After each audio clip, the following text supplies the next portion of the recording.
Hello and welcome to another edition of News Showcase. I am Priya, Tamil Nadu's first artificial intelligence news presenter.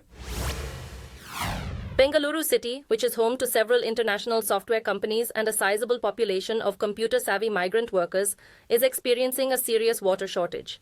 The main water sources have dried up because there hasn't been any rain in a while. Bengaluru requires 3,000 million liters of water every day, but only half of that is being supplied. People fear that the worst is yet to come, as the summer will get hotter and drier in the coming months.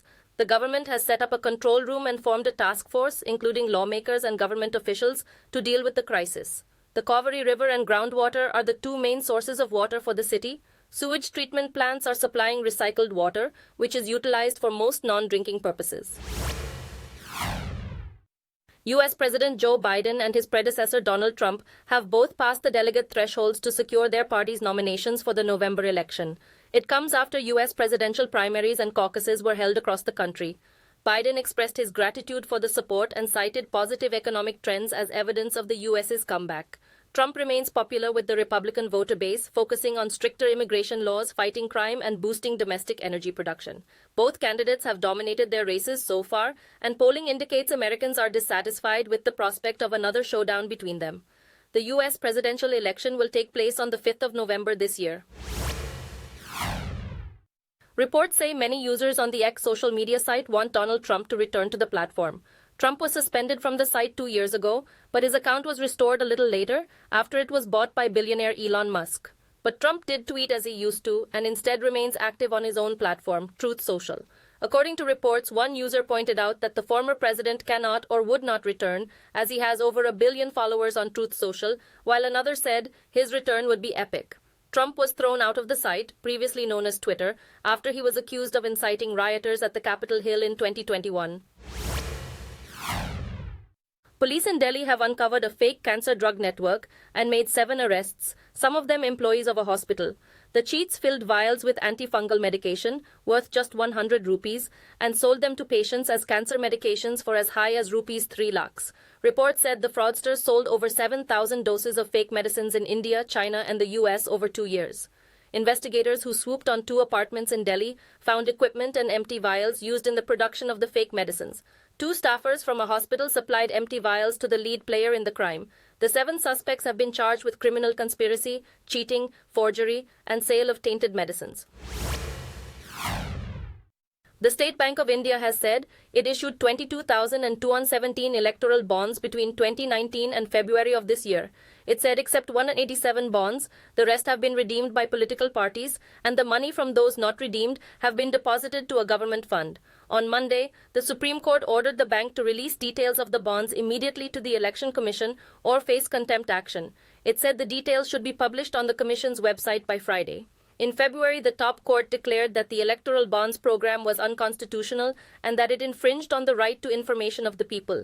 The anonymous funding method was introduced by the government with the aim of keeping unaccounted cash out of the country's political system. In Haryana state, new Chief Minister Nayab Saini has won the backing of lawmakers that was required to run the government.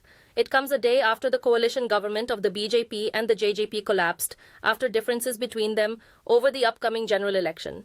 It was certain that the BJP, which has 40 lawmakers in the legislature, would easily win the test of strength with the backing of independents. According to reports, disagreement over sharing of seats in the parliamentary polls marked the end of the electoral alliance between the two parties.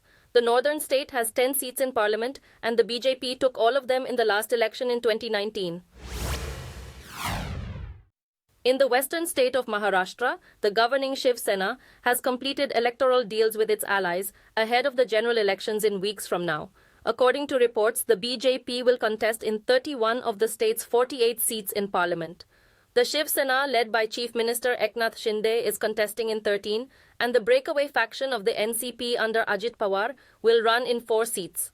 The constituency of Baramati, a stronghold of the Pawar political family, is likely to see interesting fights. Reports say Ajit Pawar's wife Sunetra and his cousin lawmaker Supriya are set for a face-off. The breakup of the Nationalist Congress Party last year had split the Pawar family into bitter rivals in the affluent state.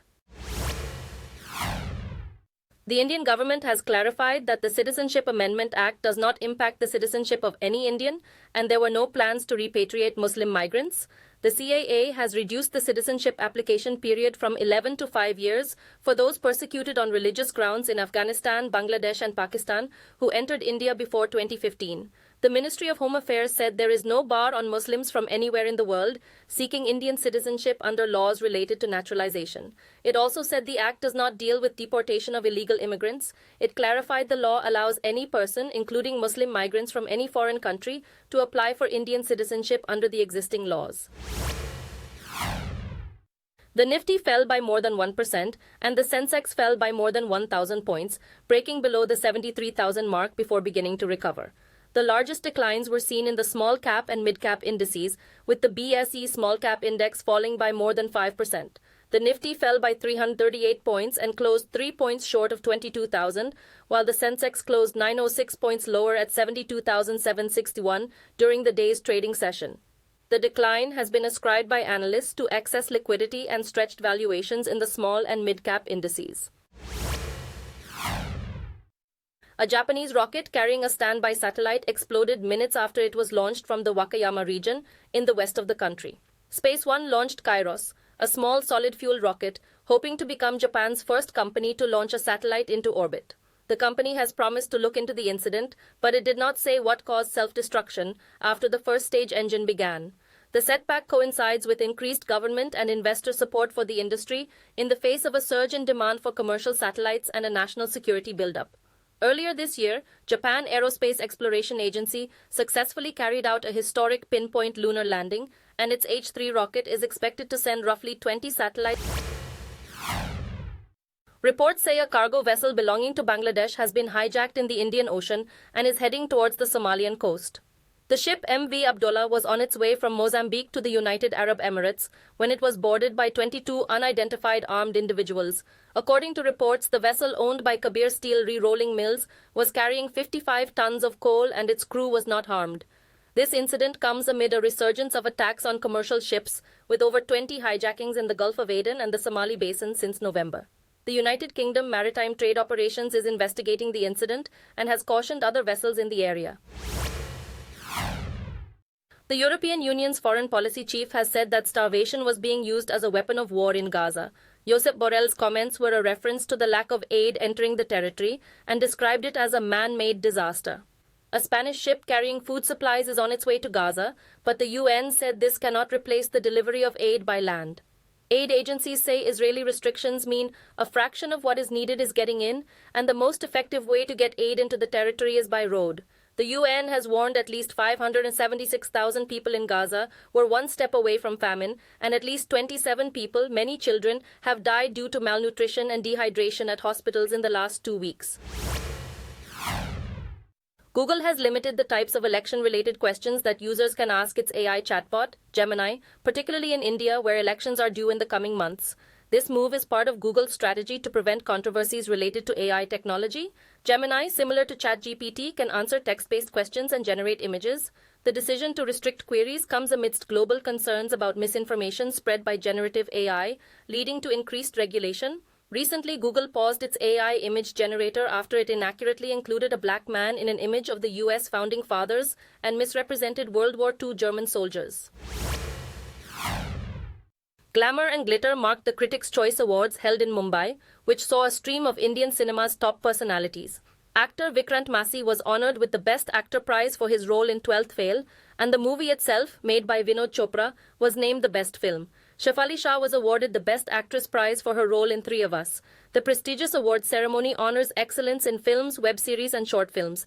Veterans and rising stars, including actor Anil Kapoor and Vidya Balan, acknowledged the outstanding performances of fellow stars at the 6th edition of the awards ceremony. Thank you for watching. I am Priya, Tamil Nadu's first artificial intelligence news presenter. Do tune in, same time tomorrow, for a roundup of the latest news and updates in India and around the world.